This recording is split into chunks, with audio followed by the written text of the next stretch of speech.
Shalom, selamat pagi Jemaat Gereja Islam Masih Condrokusumo yang diberkati dan dikasihi oleh Tuhan kita Yesus Kristus. Bersyukur pada pagi hari ini kembali kita berjumpa di dalam persekutuan doa pagi. Mari kita akan berdoa sebelum kita merenungkan firman Tuhan pada pagi hari ini. Tuhan Yesus, kami bersyukur untuk hari ini. Bapa sudah memberikan pada kami kesempatan dan hari yang baru. Kami percaya anugerah dan penyertaan Tuhan yang sempurna melimpah dalam hidup kami hari ini. Bersyukur pagi ini kami boleh diberi kesempatan dan waktu untuk merenungkan firman Tuhan.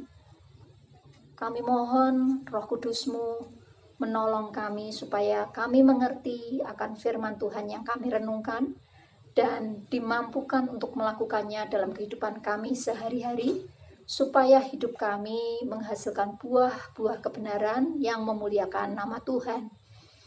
Tuhan, ampuni dosa pelanggaran hamba-Mu, layakkan hamba-Mu yang penuh dengan keterbatasan ini, layakkan juga kami semua yang merenungkan firman Tuhan, supaya hidup kami semakin hari semakin selaras dengan kebenaran-Mu dan berkenan di hadapan-Mu.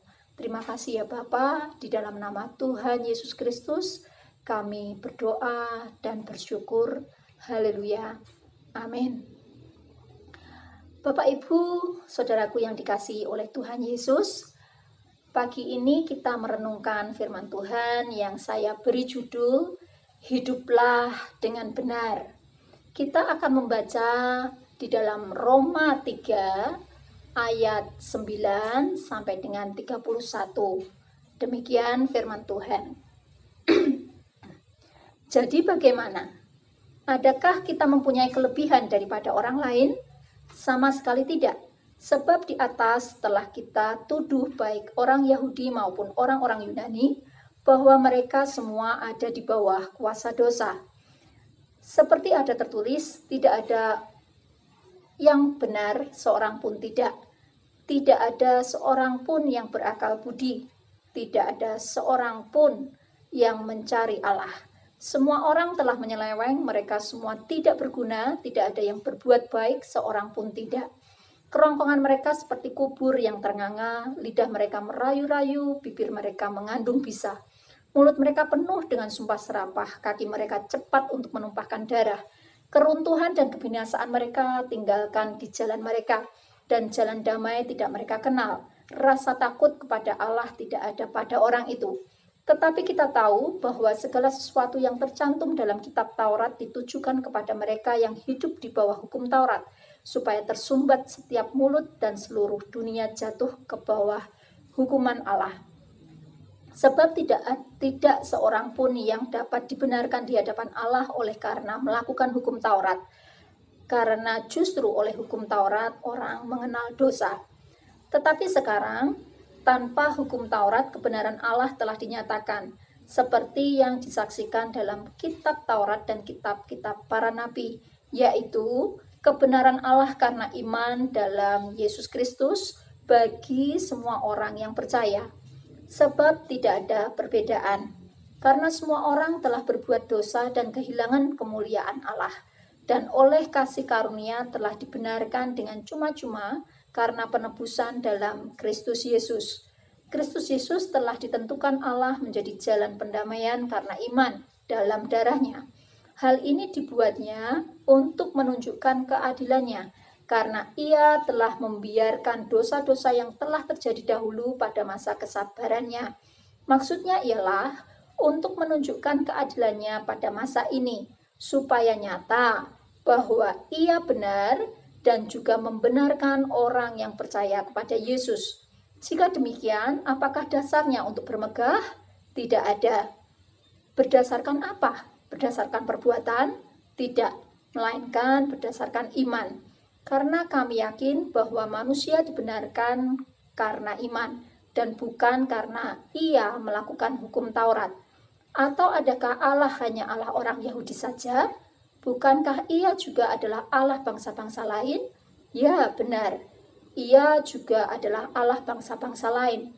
Artinya, kalau ada satu Allah yang akan membenarkan baik orang-orang bersunat karena iman maupun orang-orang tak bersunat juga karena iman, jika demikian, adakah kami membatalkan hukum Taurat karena iman?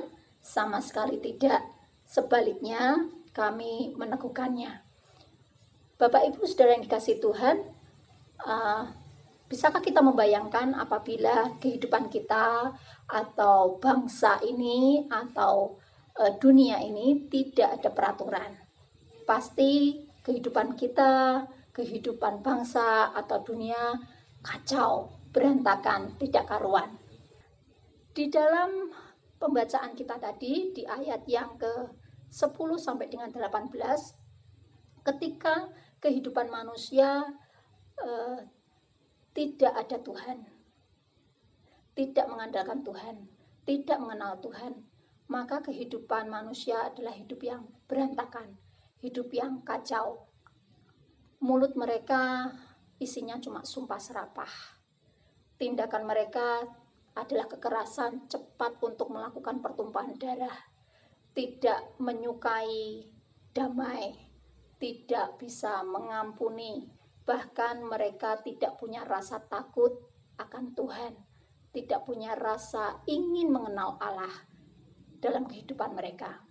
Nah, ini adalah kehidupan yang tidak merdeka, kehidupan yang masih dibelenggu oleh dosa, kehidupan yang tidak menyenangkan.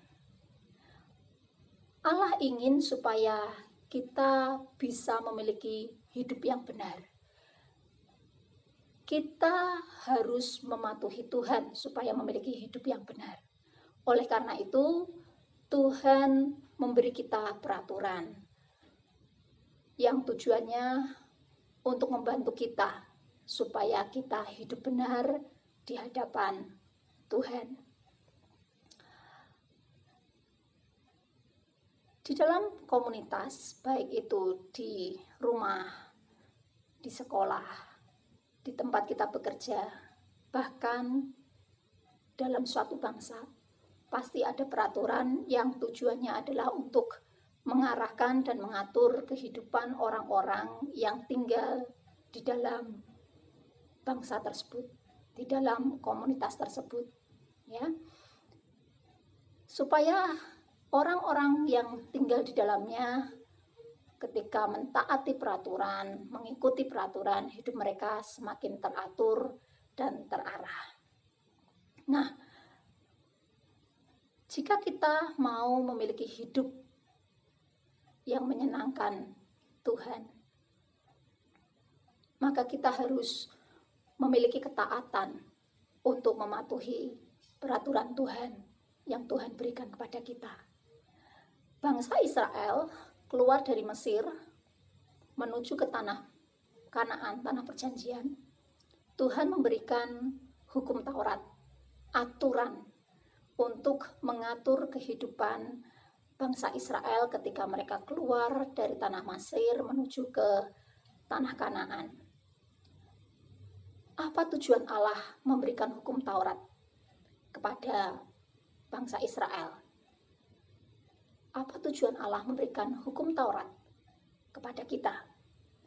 Tujuan Allah memberikan hukum Taurat adalah untuk menyingkapkan, menaklukkan, menjaga, dan memelihara umat pilihan Allah,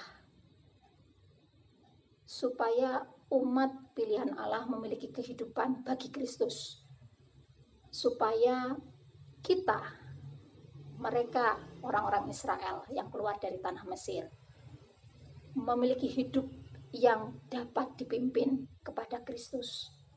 Nah,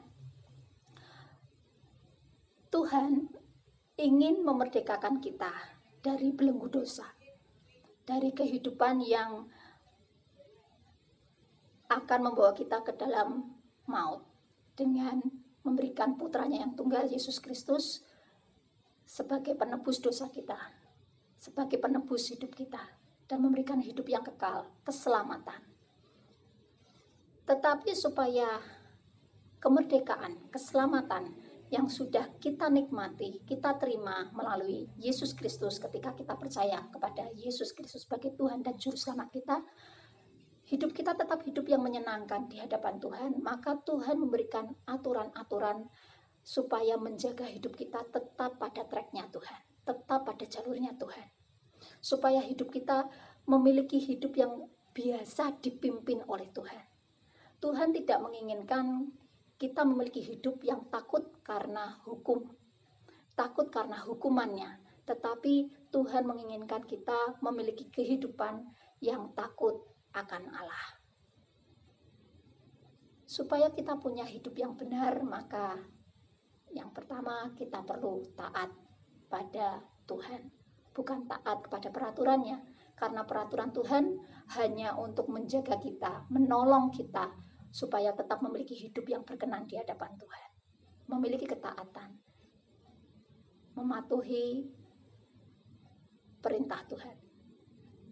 Terlebih memiliki ketaatan untuk mematuhi Tuhan.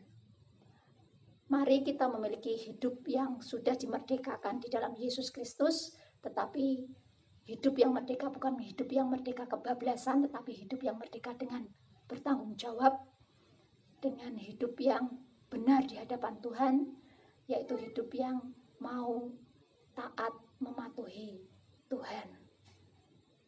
Kiranya firman Tuhan yang kita renungkan ini bisa menjadi berkat. Tuhan menginginkan kita memiliki hidup yang berkenan di hadapannya. Jika kita mau hidup kita menyenangkan Tuhan, berkenan di hadapan Tuhan, maka kita harus mematuhi Tuhan. Tidak hanya mematuhi perintah Tuhan, tetapi mematuhi Tuhan. Karena hanya Tuhan Yesus Kristus yang sudah memberikan kemerdekaan, memberikan keselamatan dan penebusan di dalam belenggu dosa.